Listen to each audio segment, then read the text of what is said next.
ya agak Bapak? agak agak terusik hatinya gitu. Jadi pengen ya berdonasi tadi udah iniin nomor WA-nya Ustadz. Oh ya Insya baik, Allah ya silakan. Nanti doain ada ya tim doain saya juga di situ yang ya ngecek doain nanti. Ustadz biar kita lebih saya bisa beristiqomah bisa ya inilah gitu tadi. Doain aja Amin, semuanya. amin. Amin. Baik, semoga Silain kita Ustadz, selalu saya turun istiqomah aja Ustadz, dalam agama turunin. Islam ya, Pak ya. Amin.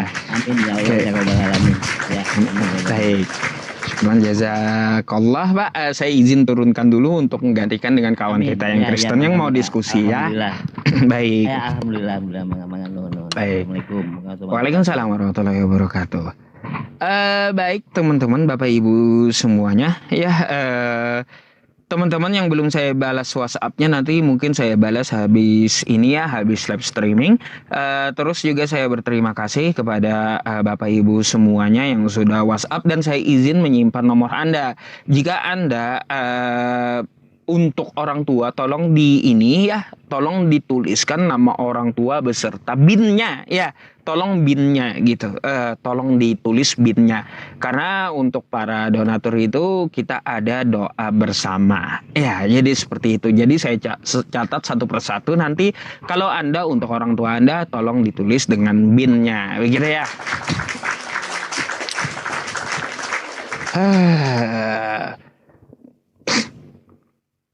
Apa ini?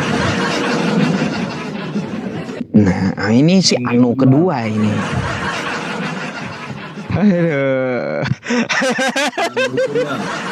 Waalaikumsalam warahmatullahi wabarakatuh. Si Anu ini, si Anu kedua ini hari ini. Udah keliling ke Rumoten kan, nanyain si Anu. Ketemu juga, Pak. Enggak ketemu juga. Ya iya. Ketemu juga. Malahan saya pasti. diturunin. Makanya nggak bakalan ketemu itu bang. Ya mungkin soal masalah si Anu ini sampai Yesus turun lagi mungkin nggak bakal ketemu ini Pak. Ya nggak bakal ketemu. Meskipun Yesus turun 2 kali, bingung juga si Yesus itu si Anu siapa, nggak pernah aku ucapin. Iya makanya bingung. Kan gitu. Ya moga-moga aja si Anu bisa diucapkan ya Pak Ustadz, biar saya bisa ganti kan, nggak penasaran lagi sama si Anu kan. Bang, boleh open cam nggak? Saya mau lihat nih, kayak gimana ini si Anu ini. Waduh, aduh. Penasaran tuh penontonnya, buka kamera katanya si Anu.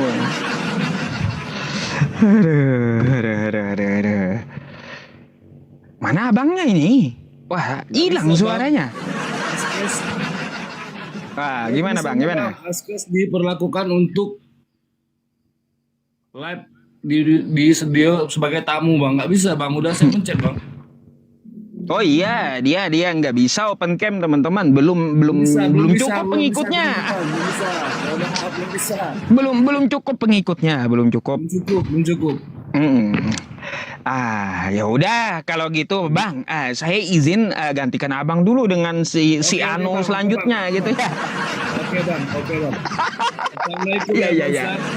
Iya. Oke. Waalaikumsalam warahmatullahi wabarakatuh. Iya.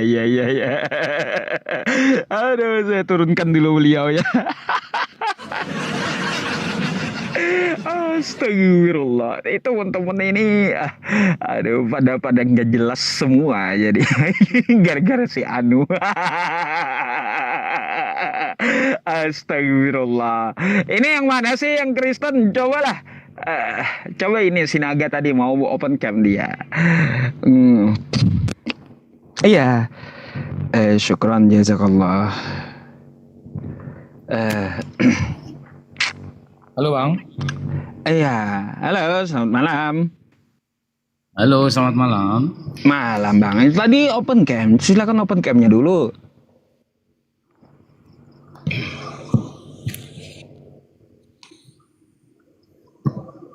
Nah, ya gitu. Ya? Tadi berapa kali rusak gitu. Soak gitu ininya, apanya? Jaringannya. Oke. Abang mau bertanya atau mau ditanya nih? Silakan. mau bertanya aja. Apa tuh? Boleh lah, nanti kita gantian nanya. Silakan Bang. Jangan ngerokok ya Bang ya. Kalau ngerokok pelanggaran pasti. Enggak ada. Nggak. Bertanya aja itu perintah untuk sholat 5 waktu konsepnya gimana ini? Oh banyak Bang di Quran. Anda ketik aja perintah sholat 5 waktu di Al-Quran, ketemu itu ayat-ayatnya. Di Google itu. Iya. Kan Al-Baqarah 43 wa aqimus shalah wa atuz zakah warka'u ma'ar raqiin. Nih, saya ini aja ya langsung ambil di Google biar secara ringkas aja gitu. Karena kalau saya bacakan satu persatu banyak gitu, banyak. Oke? Nih. Anda bisa buka ya di surah Al-Baqarah ayat 238 wusto, sholat wusto. Terus wusto itu bisa kita bilang zuhur gitu. An-Nisa 103, terus surah Hud 114, juga Al-Isra ayat 78 dan kalaunya dari hadis juga ada gitu. Jadi sholat 5 waktu itu ada dari waktu-waktu yang disebutkan oleh Al-Quran. Contoh tuh, فَإِذَا قَضَيْتُمُ الصَّلَاةَ فَاذْكُرُوا اللَّهَ قِيَامًا وَقُعُودًا وَعَلَى جُنُوبِكُمْ. Tuh. Gitu Bang, banyak. Ada juga di sholat fardu di pagi dan petang. Tuh, surah Hud 14, subuh dengan maghrib. Banyak itu Bang.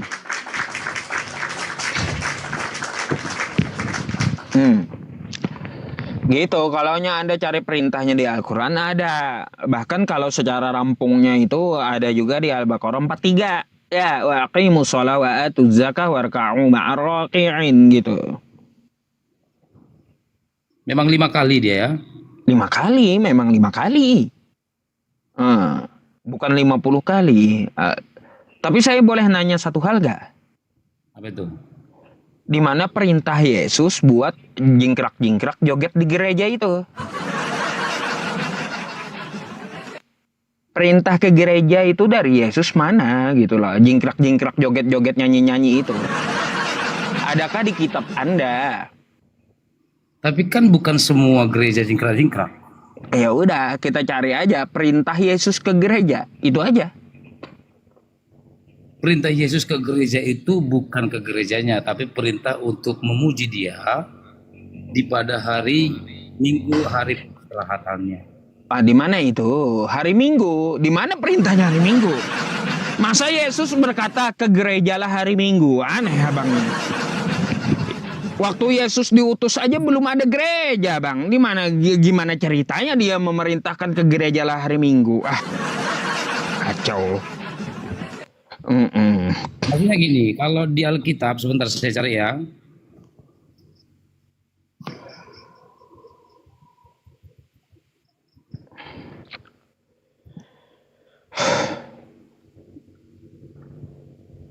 Oke. Kenapa hari Minggu? Dan mungkin barangkali nanti boleh dijawab lagi kenapa hari Jumat kan begitu ya? Kalau baik. Gini Bang. Saya tidak bertanya kenapa hari Minggu, tapi saya bertanya mana perintah Yesus ke gereja. Kalau Anda mau mendetailkan hari Minggu, ya silakan juga gitu. Perintah Yesus ke gereja hari Minggu. Yang saya cari gini aja, perintah Yesus ke gereja mana? Itu yang saya cari. Oke, kira-kira begitu. Maksud saya begini, pertanyaan ini tadi pertanyaan yang muncul ketika pertemuan pertama. Apa perintah berjingkrak-jingkrak? Lalu muncul pertanyaan kenapa perintah ke gereja? Artinya yang mana satu dulu mau dijawab? Ya kan kalau kata Anda tidak semua gereja baik, saya akui itu. Ada juga gereja teman saya nggak jingkrak-jingkrak, saya tahu. Yang pertama clear ya? Oke, clear. Yang kedua, perintah ke gerejanya mana? Oke. Perintah bukan sama seperti ini. Entah ke masjid ada nggak kira-kira? Ada Quran surah Al-Jumu'ah. Ada itu. Quran surah Al-Jumu'ah ayat 8 sampai 11. Apa tuh? Ya ayyuhalladzina amanu idza nudiya lis-sholati min yaumil jumu'ati fas'au ila dzikrillahi wa dzarul bai'. Dzalikum khairul lakum in kuntum ta'lamun. Saja tidak perlu bahasa Arab, artinya saja. Ya itu artinya, hai orang-orang beriman, apabila diperintahkan kamu ke masjid pada hari Jumat tuh. Boleh tunjukkan? Oh, ya udah. Ntar ya. Iya. Al-Jumu'ah, Quran surah Al-Jumu'ah. Ntar ya, saya bukakan. Ya, coba. Bentar saya buka dulu. Al-Jumu'ah ayat 8 tuh. 8 sampai 11. 9 sampai 11. Sorry, salah.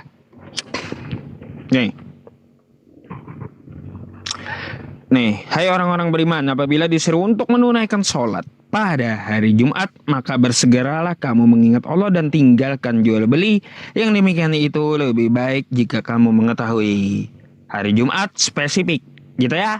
Diperintahkan untuk sholat Jumat, oke? Menunaikan, coba geser.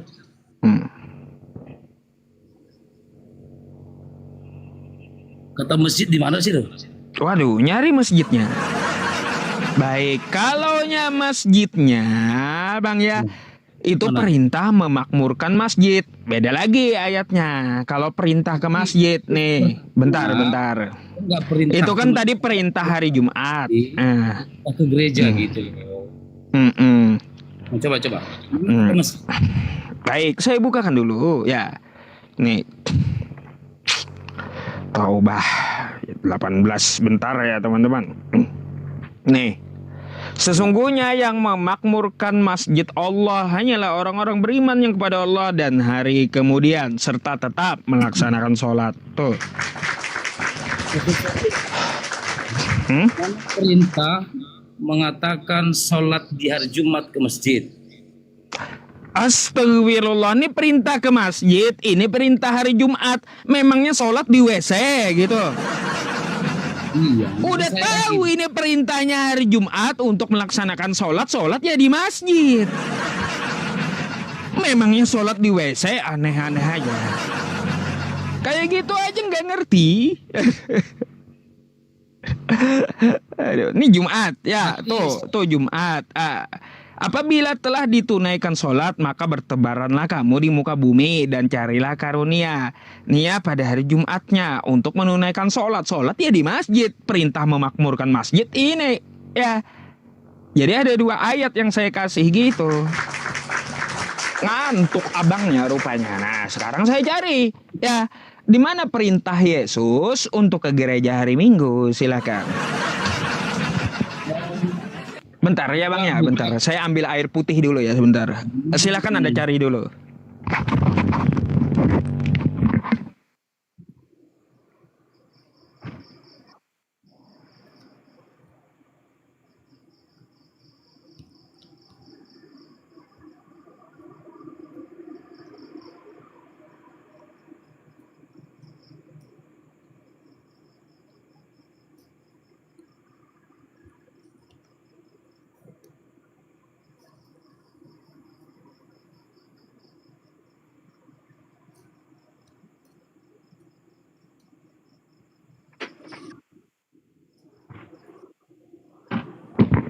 Udah ketemu? Apa? Udah ketemu? Sudah. Mana? Di mana? Silakan. Saya buka. Coba buka di Lukas, Bang. Lukas berapa? Lukas 24. Berapa? Lukas 24. 24. Ayat 3. Ayat 13. Baik. Nih, mari baca ya. Nah.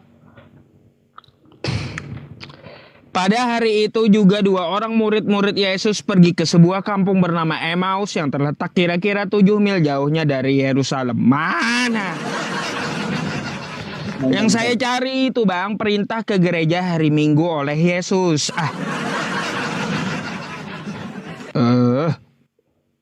Markus 24. Markus 24:13 gitu. Markus 16, sorry. Oh, Markus 16 berapa? ayat 9. Markus 16, 9.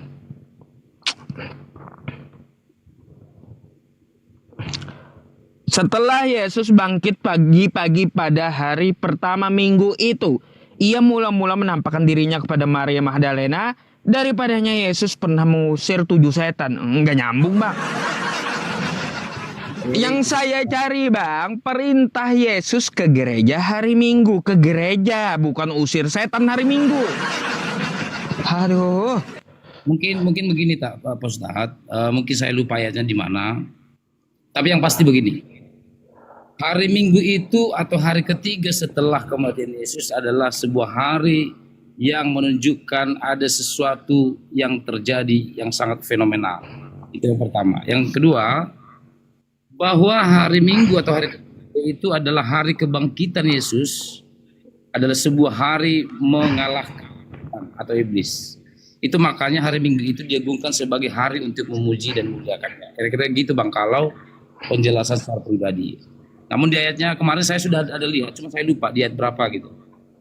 Aduh, Bang, kalau hari Minggu itu Yesus kagak bangkit, Bang. Yesus bangkit Senin. Bukan.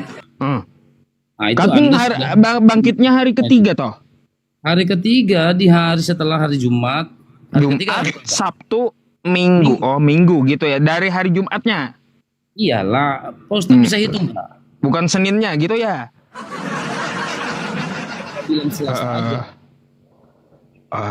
Terus mana perintah ke gerejanya mana? Bukan ke gerejanya, maksud saya begini, tempat peribadahan Kristen itu kan gereja. Tak mungkin ke masjid kalau orang Kristen kan. Namanya juga iya. Seperti Anda meminta tadi, mana perintah ke masjid? Ada tuh perintah memakmurkan masjid. Kalau perintah ke gereja, tidak ada dahulu di zaman-zaman Yesus itu tidak ada nama gereja. Namanya itu mesbah doa. Maka kalau menyuruh untuk membangun mesbah, ada untuk memuji dan memuliakan Allah. Nah, seiring berjalan waktu, mesbah itu berubahlah menjadi namanya gereja. Tidak serta-merta itu tertulis dalam Alkitab. Begitu loh Pak Ustadz kami yang terhormat. Oh, berarti nggak ada secara tekstual, secara eksplisit dari perintah Yesus gitu.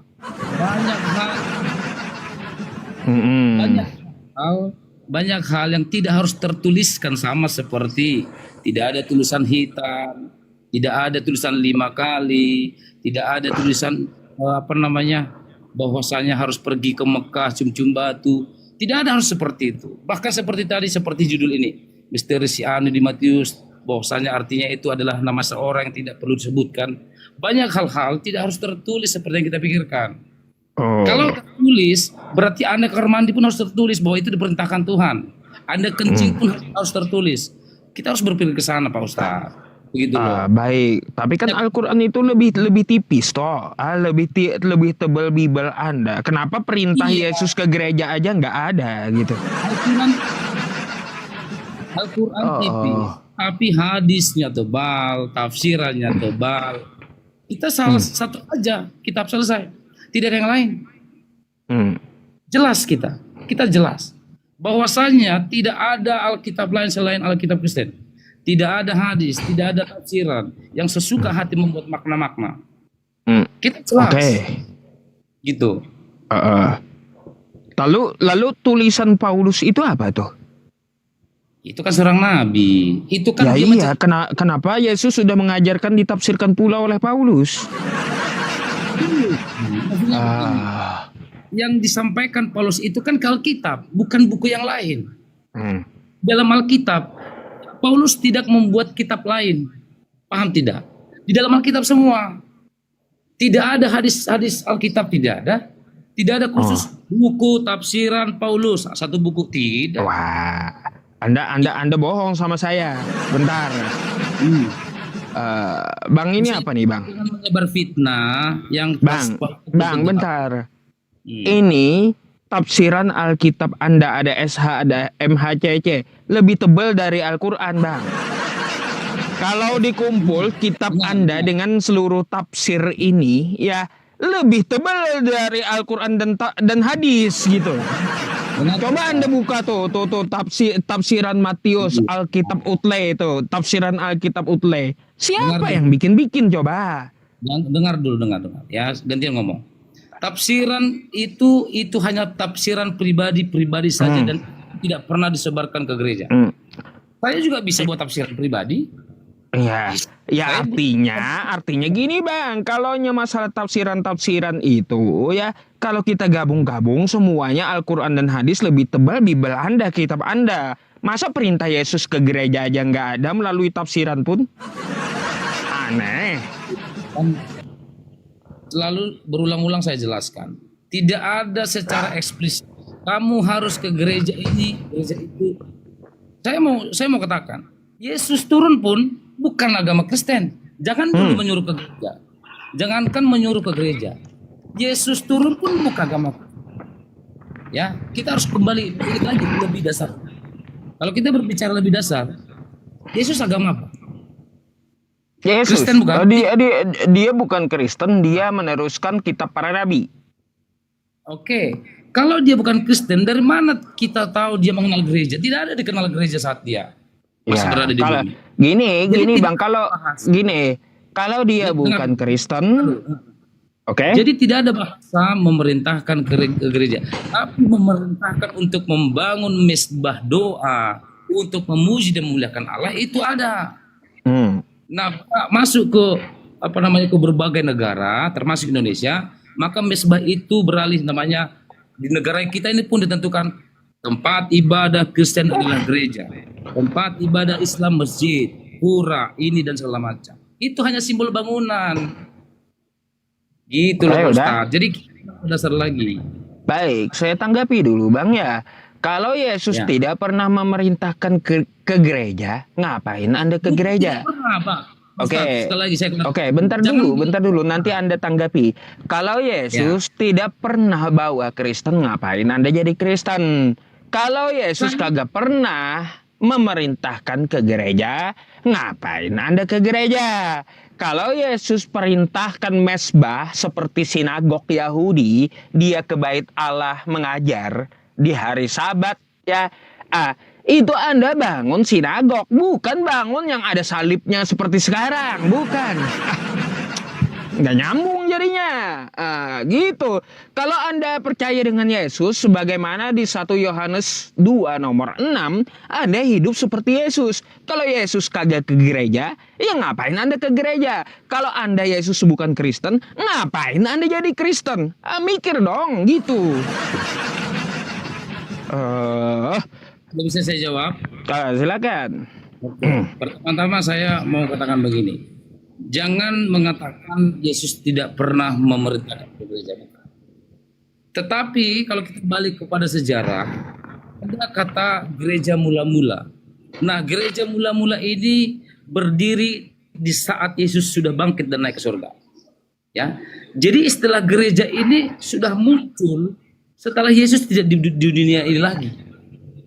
Gitu loh. Tetapi apa perintah Yesus tentang masalah gereja? Bagi kami gereja ini adalah komunitas orang-orang percaya. Maka rawatlah jemaatku, jadikanlah mereka menjadi bangsa muridku. Rawat jemaatku di mana? Di tempat orang-orang percaya. Maka dengan cara apa? Berkumpul, oke, kita bangun gedung, jadilah gula saat itu. Gitu dia pustaka. Jangan kita logikan memerintahkan ke gereja. Itu udah terlalu anak SD untuk kita gitu Pak Ustaz. Oke. Baik, kalau yang seperti itu Bang ya, kata Anda pada saat itu gereja mula-mula ada. Bang, kita lihat yang ke gereja sekarang orangnya pakaiannya tipis, transparan, ada yang pakai rok mini, kan kayak gitu, terus kagak bersunat. Terus di luar Yahudi, gereja mula-mula itu orangnya siapa yang dibangun Petrus itu? Apakah semua manusianya berkulup? Ya kagak. Apakah manusianya di luar Yahudi? Ya kagak. Kan kayak gitu. Memangnya gereja mula-mula itu adalah kumpulan-kumpulan orang berkulup? Ya kagak. Kumpulan orang bersunat lah. Gimana sih? Oke. Boleh saya jawab? Ya. Oke. Untuk menambahi narasi saya tadi, Barangkali mungkin ini jadi menambahkan sedikit jawaban di Matius, Pak Ustadz. Matius 16 ayat 18. Matius. Oke, Ya. silakan. Matius 16 ayat 18. Coba baca-baca, Pak Ustadz. Bentar.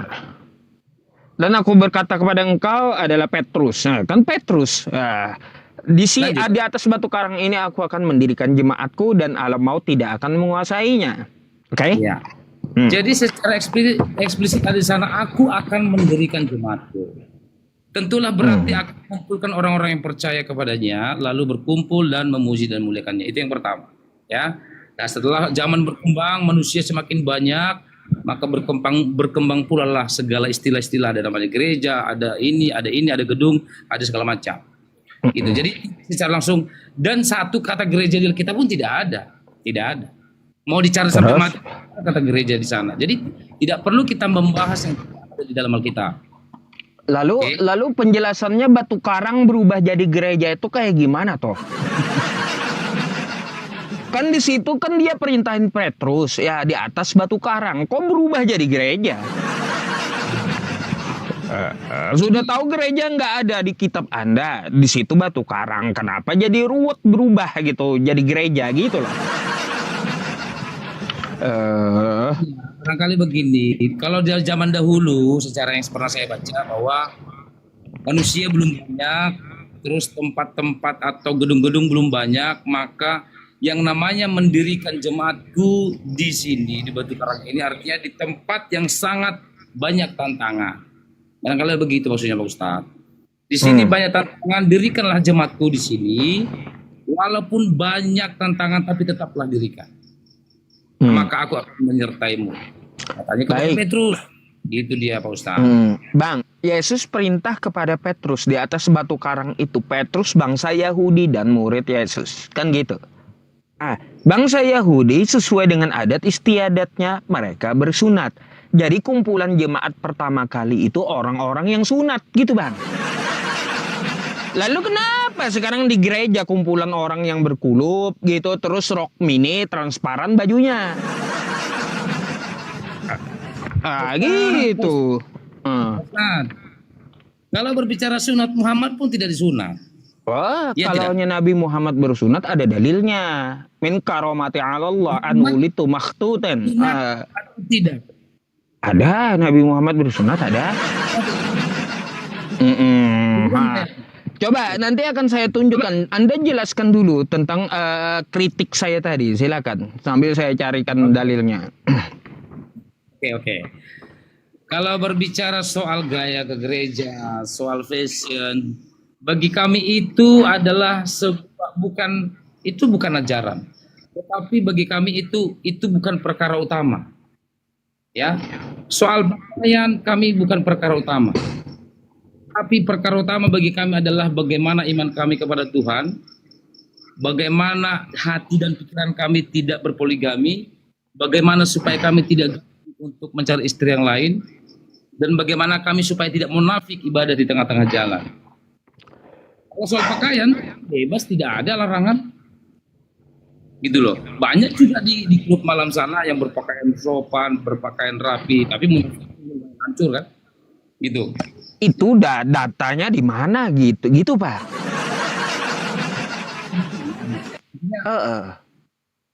Gimana berbicara ada di kitab Anda? Apanya? Ada nggak di kitab Anda datanya itu? Bukan, tadi kan soal berbicara pertanyaannya, kenapa ke gereja pakai pakaian ini, itu, ini. Emang Al-Quran ada, di Al-Quran, di Alkitab ada bahas begitu? Tidak kan? Jadi, terus? Saya membahas yang tidak ada di Alkitab. Oke, terus? Jadi soal pakaian, bagi kami itu tidak ada batasan, tidak ada aturan, tetapi kita menganjurkan supaya kalau yang namanya memuji Tuhan, pakaian sopan lah. Namanya beribadah, sopan lah. Tapi ada saja yang tidak mendengarkan itu. Itu bukan urusan Kristen. Kata gini Pak, kata Yesus, sia-sia mereka beribadah, tapi yang mereka kerjakan perintah manusia. Itu tuh ya artinya apa, ke gereja kagak ada perintah Yesus, terus juga pakaiannya nggak diatur semau gue tanpa petunjuk kitab Anda, sia-sia ibadahnya kata Yesus. Kalau soal itu nggak masalah, itu saya benarkan. Kalau memang benar itu perintah Yesus, sia-sialah ibadah Anda. Kalau kayaknya begitu, ya itu urusan pribadi dia dengan Yesus. Yang pasti ajaran itu sudah disampaikan. Ya, ajaran keselamatan itu sudah disampaikan. Soal terima atau tidak itu tergantung pribadi. Maka saya bilang, tidak seluruh umat Kristen pasti masuk surga. Tetapi yang masuk surga adalah orang yang beriman kepadanya, titik. Itu sudah. Jadi jangan beranggapan kita melihat ada satu sampul nih. Ternyata Bapak Ustadz nengok ada seorang gadis ke gereja dengan gaya seksi. Oh, ini Kristen. Jangan simpulkan semua orang Kristen begitu. Ada juga di sana gereja, jangan kan jingkrak-jingkrak. Salto-salto kayak Spiderman banyak. Tapi bukan berarti mereka sudah pasti masuk surga, belum tentu. Tapi Yesus sudah mengajarkan, ajar akulah jalan hidup dan kebenaran. Tiada satu yang datang kepada Bapa Allah kalau tidak melalui aku. Firman itu sudah disampaikan. Soal terima atau tidak, itu tergantung pribadi.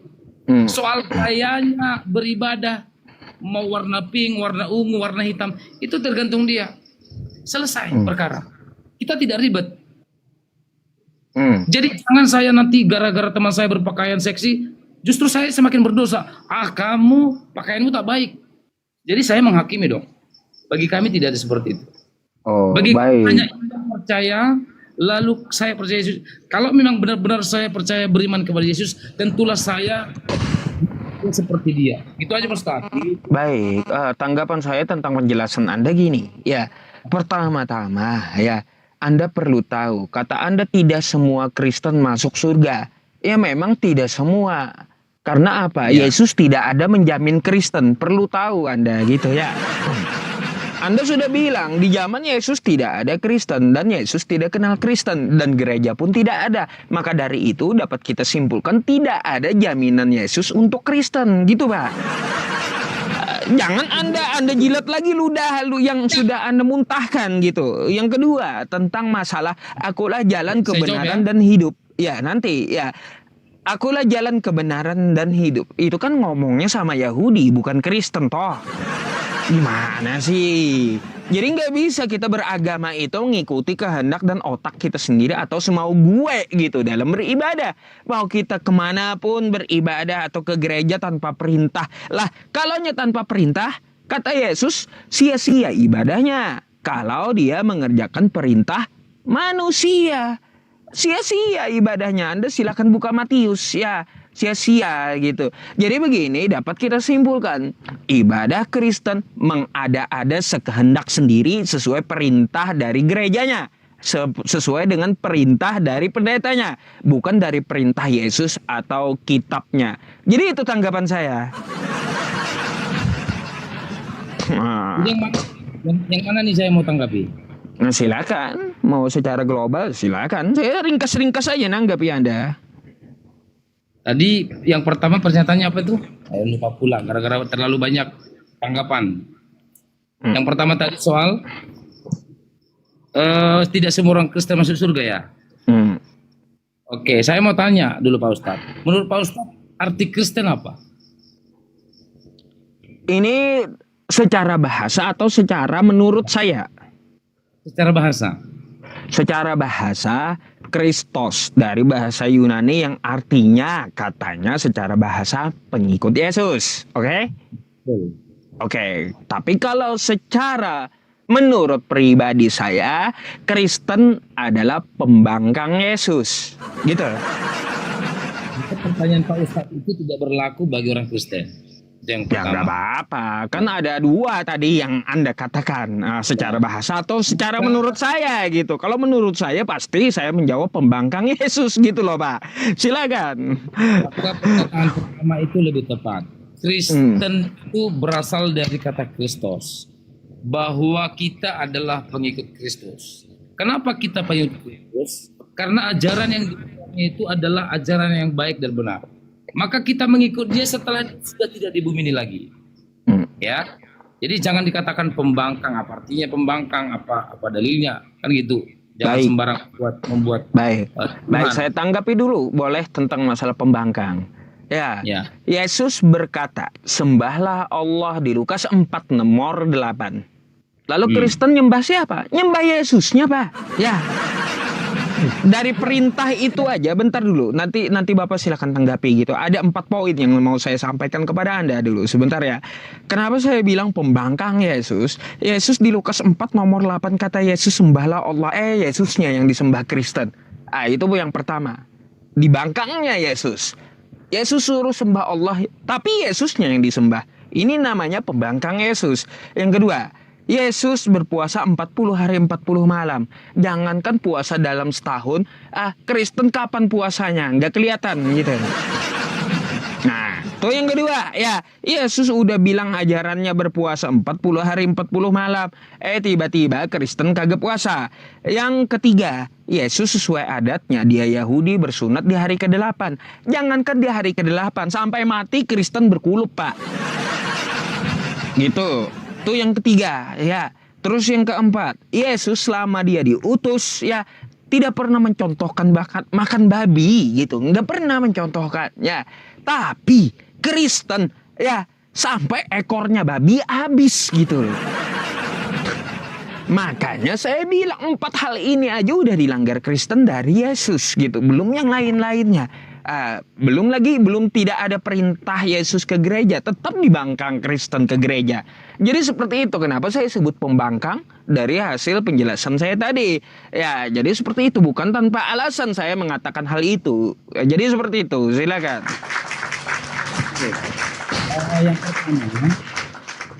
Yang pertama tadi, kenapa mengatakan sembahlah Allah malah justru menyembah Yesus? Kira-kira gitu Pak Ustadz ya. Oke. Disinilah saudara-saudara Muslim tidak paham tentang konsep Tritunggal memang. Jadi kita menjelaskan ini memang kadang-kadang sangat terbeban gitu. Karena sampai mati pun kita menjelaskan ke mereka ini tidak akan paham. Karena bagi mereka logika itu berjalan. Gitu ya. Itu yang pertama. Konsep Trinitas, orang Kristen atau konsep Kristologi dalam hal ini namanya Tritunggal, antara Allah Bapa, anak Allah dengan Roh Kudus, mereka tidak paham ini.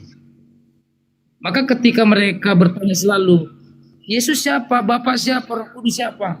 Maka muncul pertanyaan ini, kok menyembah Allah tapi seolah-olah menyembah Yesus? Ini yang selalu muncul. Gitu. Maka ketika Yesus mengatakan sembahlah Allah, kita sebenarnya itu sudah memecah-mecah ayat Alkitab. Di Alkitab sudah jelas dikatakan, aku adalah Bapa. Bapa adalah aku. Bahkan Yesus dari lahir pun dikatakan Tuhan. Percaya nggak Pak Ustaz? Dari lahir pun Yesus itu sudah dikatakan Tuhan. Percaya nggak? Nggak. Beda dengan Paulus, beda. Ayatnya, bentar, saya tunjukkan ayatnya. Kalau tidak salah di Matius, kalau tidak salah. Lukas 2 nomor 11, bukan Matius itu. Lukas 2 ayat 11. Udah pernah baca? Terus? Coba baca Pak Ustaz, coba baca. Jadi di Lukas 2 nomor 11 ya, pada hari ini kan kayak gitu, telah lahir di kota Daud Kristus Tuhan. Betul? Kristus Tuhan di kota Daud. Baik. Tuhan yang lahir tuh. Iya. Maka Yesus itu Tuhan dari lahir pun sudah disebut. Baik. Kalau dia sejak lahir Tuhan, coba Anda buka Roma 14 nomor 9 menurut Paulus. Berapa? Roma 14 nomor 9. Roma 14 ayat 9. Coba baca. Ya, di situ kata Paulus, sebab untuk itulah Kristus ya hidup lalu mati dan bangkit. Betul? Ya. Hidup, mati lalu bangkit supaya ia menjadi Tuhan. Oke? Jadi Yesus itu kalau belum mati, dia belum jadi Tuhan. Jadi waktu dia lahir itu belum jadi Tuhan, belum. Syarat jadi Tuhan mati dulu lalu bangkit menurut Paulus. Jadi yang Lukas tadi telah lahir Tuhan itu bukan Tuhan menurut Paulus. Jadi dia syaratnya jadi Tuhan itu harus mati dulu lalu bangkit. Itu menurut Paulus loh Pak. Untuk itulah Kristus telah mati dan hidup kembali. Supaya menjadi Tuhan baik atas orang-orang mati maupun atas orang-orang hidup. Sudah, saya mau sampaikan begini. Ketika pelayanan Yesus di dunia selama 3,5 tahun, dia di bumi ini bukan untuk menghakimi. Itu yang pertama, ingat dulu. Bukan untuk menghakimi, tetapi untuk menyampaikan firman Tuhan, lalu menebus dosa manusia. Manusia itu bukan Kristen aja, semua yang ada di dunia, termasuk orang-orang yang sudah meninggal dulu. Tetapi di saat di dunia ini dia tidak langsung mengatakan bahwa dirinya Tuhan. Maka jangan kita berpikir bahwa dia kan sebelum meninggal belum Tuhan. Nah, tetapi Yesus tidak pernah mengatakan langsung dirinya adalah Tuhan. Tapi orang lain yang saksi melihat bahwa apakah engkau Mesias, apakah engkau Tuhan, seperti yang kau sampaikan. Hanya begitu saja jawabannya. Baik Nanti Pak, begini tanggapan saya ya. Ini sebab untuk setelah mati dan hidup kembali supaya ia menjadi Tuhan. Lalu lanjut, baik atas orang-orang mati maupun atas orang-orang hidup. Di sana dia setelah bangkit akhirnya akan menghidupi orang mati dan orang hidup. Orang mati itu siapa? Orang yang tidak mengenalnya. Orang hidup itu siapa? Orang yang mengenalnya. Maka dia akan menjadi penghakim di akhir zaman. Seperti yang di Al-Quran bilang. Maka dia diangkat ke surga. Dialah Nabi terakhir untuk menghakimi kita. Begitu Pak Ustaz. Jangan Baik. Kata Anda tadi dia lahir itu adalah Tuhan menurut Lukas 2 nomor 11. Kan gitu. Tapi menurut Paulus syarat jadi Tuhan dia mati dulu. Jadi ini tabrakan gitu. Jadi betul yang mana? Betul Lukas kah? Betul Paulus kah? Ya di situ. Itu pertama ya Pak ya, tentang masalah katanya Tuhan lahir kata Anda. Sesuai Lukas, kata Paulus Tuhan itu mati dulu. Kita dapat mencerna kosakata begini Pak.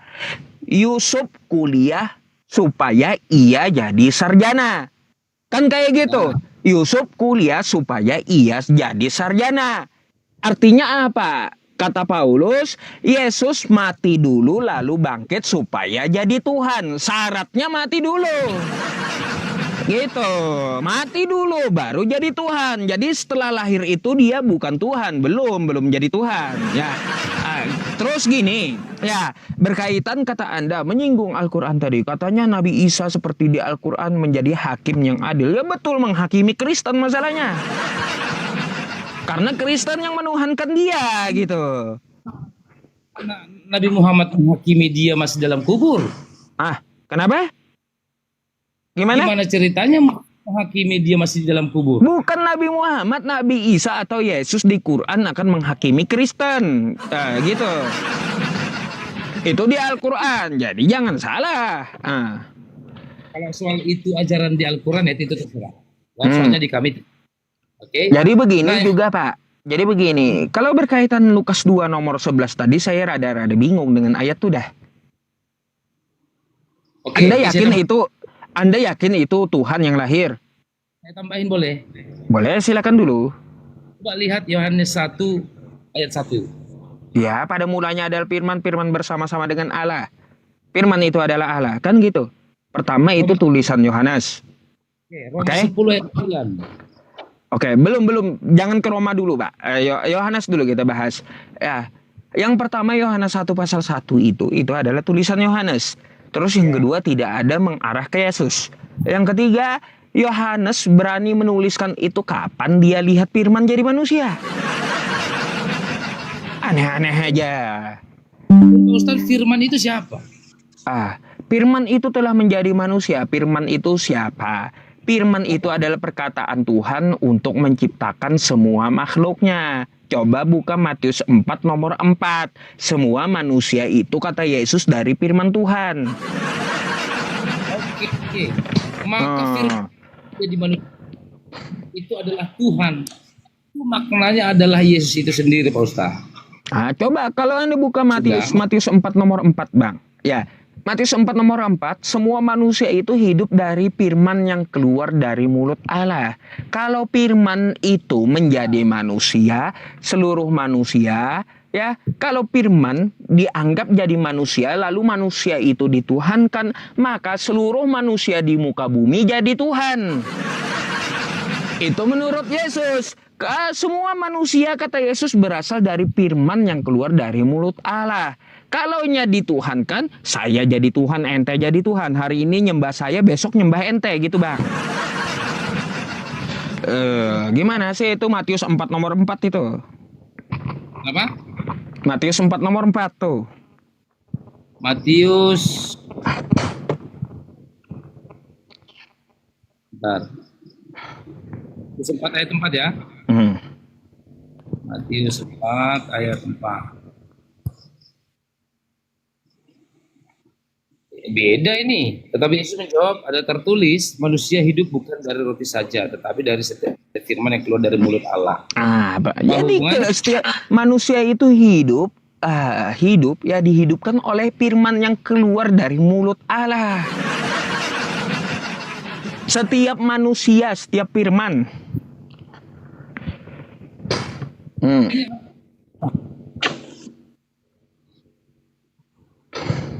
Pertanyaannya kira-kira itu besar. Gini, semua manusia itu kata Yesus hidup dari firman yang keluar dari mulut Allah. Kalau firman itu jadi manusia, ya manusia hidup gara-gara firman yang keluar dari mulut Allah, semua manusia. Artinya apa? Kalau Anda tuhankan Yesus, maka kita harus menuhankan seluruh manusia. Itu yang dimaksud. Begini, kalau logika kita manusia yang kecil ini memang repot. Beginilah repot, ya. Jadi ketika firman itu menjadi manusia Yesus itu sendiri, maka banyaklah perkembangan tentang firman Allah. Akhirnya Ustaz, Yesus sering menyampaikan sesuatu dengan banyak perumpamaan. Ya, Yesus banyak menggunakan kata bukan seperti yang kita pikirkan. Termasuk ini manusia bukan dari roti saja. Artinya hidup ini bukan dari makanan saja. Tapi ketika kita menghidupi firman, kita telah hidup. Kita jangan memikirkan, oh firman itu jadi manusia. Oh kita juga manusia. Waduh, itu lalu lemah kita. Satu lagi Pak, yang saya mau juga bahas tadi mengenai Lukas 2 nomor 11 itu. Saya ada rada-rada bingung di situ. Boleh? Menurut Anda, di Lukas 2 nomor 11 yang lahir itu Tuhan, gitu. Ya. Baik, saya buka dulu ya sebentar ya. Oke. Bentar ya teman-teman. Oke, ini saya mau bertanya ya. Satu perikop udah saya baca ini masalahnya. Ini kan yang kata Anda ya. Lukas 2 nomor 11. Hari ini telah lahir bagimu juru selamat, yaitu Kristus Tuhan di kota Daud. Betul Tuhan lahir gitu ya? Baik, coba Anda geser ke bawahnya. Nomor 22-nya. 22. 22. Tuh, ya. Nih. Dan ketika genap waktu pentahiran, menurut hukum Taurat Musa, mereka membawa Tuhan tadi ke Yerusalem untuk menyerahkannya kepada Tuhan. Jadi Tuhan yang baru lahir dibawa ke Yerusalem, diserahkan kepada Tuhan. Pertanyaan saya, ini Tuhan mana lagi yang di Yerusalem ini?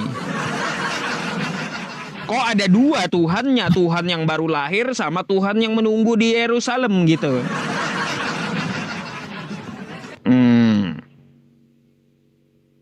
Sudah ya? Oke. Yang pertama tadi di ayat 2 ayat 11, hari ini telah lahir juru selamat. Jelas dulu itu ya. Juru selamat lahir. yaitu Kristus Tuhan di kota Daud. Saya baca sedikit Tuhan lagi. lahir tuh, kata Anda Tuhan lahir. Coba lihat ayat 12 dulu, semuanya sedikit, berjangan nanggung. Dan inilah tanda bagimu, kamu akan dibungkus dengan lampin dan terbaring dalam balungan dan seterusnya. Baca aja sampai ke bawah, sampai dua-duanya itu. Sampai ke bawahnya lagi. Tentang Maria dan Yusuf. Nah, coba tadi di ayat berapa tadi? 22 ya? Dua-dua. 22. Tuh. Dan Mereka membawa Tuhan yang lahir tadi ke Yerusalem untuk menyerahkannya kepada Tuhan. Pertanyaannya, Tuhan mana lagi yang di Yerusalem itu? Gitu. Berapa sih Tuhannya Kristen ini? Bingung saya. Oke. Sudah ya? Dah. Maksud di sana diserahkan kepada Tuhan. Lihat di ayat 23 Pak Ustadz. Ya. Terus? Ini ada tertulis dalam hukum Tuhan. Semua anak laki-laki sulung harus dikuduskan bagi Allah. Oke. Artinya apa? Yesus yang ketika itu lahir, maka dia diserahkan kepada Tuhan. Nah, Itu ya. dia diserahkan supaya dia dikuduskan. Ya, dikuduskan bagi Allah kan? Allah ini siapa? Allah itulah Bapa. Ya, berarti Tuhannya ada berapa? Itu satu. Ya, Allah Tuhan itu satu. Allah Tuhan itu satu. Tuhan dan Allah itu sama. Tuhan dan Allah sama. Betul. Waduh, bentar. Jangan Anda bilang sama. Bentar nih. Kalau Anda bilang sama ini, bentar deh. Nih. Bentar. Kalau Anda bilang sama, enggak, beda. Ya. Nih. Bentar ya. Cari lagi. Bentar. Saya ambil dulu sebuah ayat, ya. Nih, Anda baca. Mana tuh? Oke. Maka saya mau tegaskan begini, Allah yang geser dulu, tak nampak semua. Bukan gitu. Allah yang membangkitkan Tuhan akan. Di mana ini samanya Allah membangkitkan Tuhan? Allah dengan Tuhan beda. Di mana sih? Oke, saya mau menyatakan begini. Pak Ustadz yakin nggak bagi kami Yesus itu Tuhan? Itu kan keyakinan Anda. Jelaskanlah. Kalau saya kan nggak yakin karena dia nggak ngaku. Apakah Allah, Yesus dan Roh Kudus itu Tritunggal? Pernah nggak Pak Ustadz mendengarkan ini tentang Trinitas itu? Ya, itu tiga dalam satu. Iya. Tiga kan? Iya, artinya apa? Tiga pribadi. Maka ya, tiga. Allah Bapa, Allah anak Tuhan dan Roh Kudus. Allah Tuhan, yang mana Allah Tuhan? Yang mana maksudnya Allah Tuhan? Allah membangkitkan Tuhan ini kayak gimana maksudnya juga? Berapa ini? 1 Korintus ya? 1 Korintus 6:14. 1 Korintus.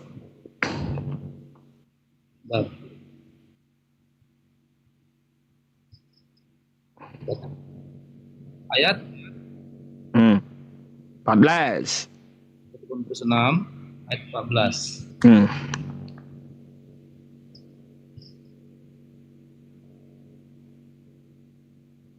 Makanan adalah Allah juga oleh enggak sama. Allah dengan Tuhan itu enggak sama karena Allah membangkitkan Tuhan. Kalaunya sama enggak mungkin dia membangkitkan diri sendiri. Kacau. Enggak mungkin lah dia membangkitkan diri sendiri, enggak mungkin.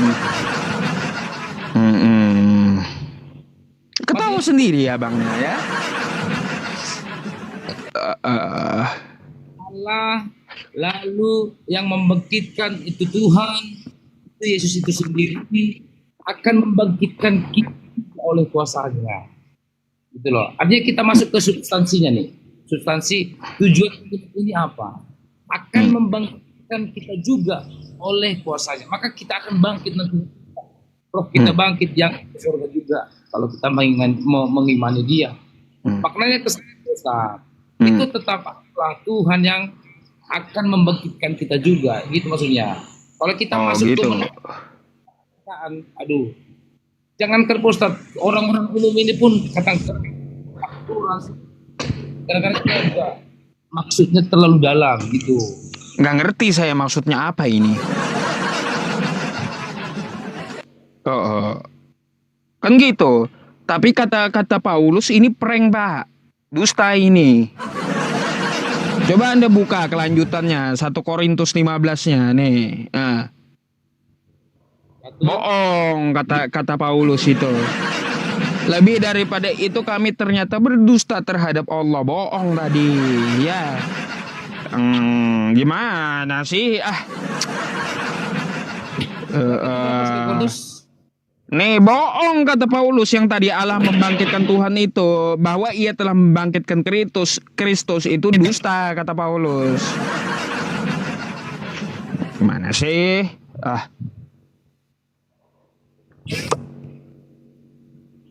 Oke. Pak Ustadz jangan baca satu ayat, baca ke bawah tuh. Bawah ayat 16, ayat 17, ayat 18. Itu beruntun Pak Ustadz. Saya tahu semuanya tentang ayat ini. Gitu.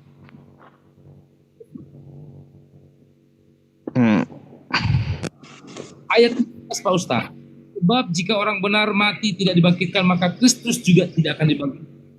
Dan jika Kristus tidak dibangkitkan, maka sia-sialah kepercayaan kamu. Karena masih hidup dalam dosamu. Itu coba naikkan ayat 16-17. Tahu saya ini 16-17-nya. Tahu kenapa tak ditunjukkan? Jangan satu ayat. Saya tunjukkan semua. Yang saya kritik itu tentang Allah membangkitkan Tuhan. Kata Anda kan Allah membangkitkan Yesus, membangkitkan diri sendiri. Tapi kata Paulus itu dusta, gitu. Uh, 12. Naikin. Nah, kebangkitan kita. Jadi bila mana kami beritakan bahwa Kristus dibangkitkan dari antara orang mati, bagaimana mungkin ada di antara kamu yang mengatakan bahwa tidak ada kebangkitan orang mati? Maka itu sampai berapa terakhir itu hanya jelaskan. Kalau seandainya tidak bangkit, kami tidak akan Kristus. Suara Anda putus-putus. Iya. Dengar. Ya, silakan. Dengar ya. Oke. Maksudnya begini Pak Ustaz. Dari ayat 12 sampai ke bawah sampai mulai judul nih, kebangkitan kita. Itu Paulus menegaskan bahwa kalau Kristus saja tidak bangkit, maka sia-sialah kepercayaan kita. Dan mungkin kami juga akan sama seperti yang lain, tidak akan menjadi pengikut Kristus. Gitu loh. Maka dia. Lalu gimana ceritanya di awal tadi, Pak? Ya, silakan Anda tanggapi. Mungkin habis ini saya akan Pak. Masalahnya 1:30 malam tempat saya udah. Gitu. Iya, kita sambung besok gitu ya. Mungkin Anda bisa menyampaikan closing Anda. Terus satu kritik saya, gimana tadi ceritanya Tuhan yang baru lahir diserahkan kepada Tuhan yang menunggu di Yerusalem, dan silakan sekalian closing gitu. Silakan Anda tanggapi. Oke. Kalau berbicara Yesus sudah lahir, sudah menjadi Tuhan dan diserahkan kepadanya. Kalau di tradisi orang Yahudi ini tradisinya mereka akan dikuduskan. Kalau di sana mungkin waktu itu simbolnya itu adalah dengan cara sunat, gitu ya. Maka Yesus itu ya kita akui karena tradisi. Itu yang pertama. Lalu yang kedua, kalau berbicara, kalau kita masih bingung antara Yesus lahir sudah Tuhan namun diserahkan. Nah ini adalah sebuah nubuatan. Bahwa Allah yang berkuasa atas hidup Yesus, maka itu akan terjadi. Jangankan diserahkan, kan pun Yesus sudah tahu dari awal. Karena itu sudah firman dari awal bahwa engkau akan diserahkan kepada manusia dan engkau akan mati untuk dosa-dosa manusia. Gitu. Jadi Pak Ustadz, saran saya begini. Memang saya akui masih banyak Alkitab yang tafsirannya saya kurang paham.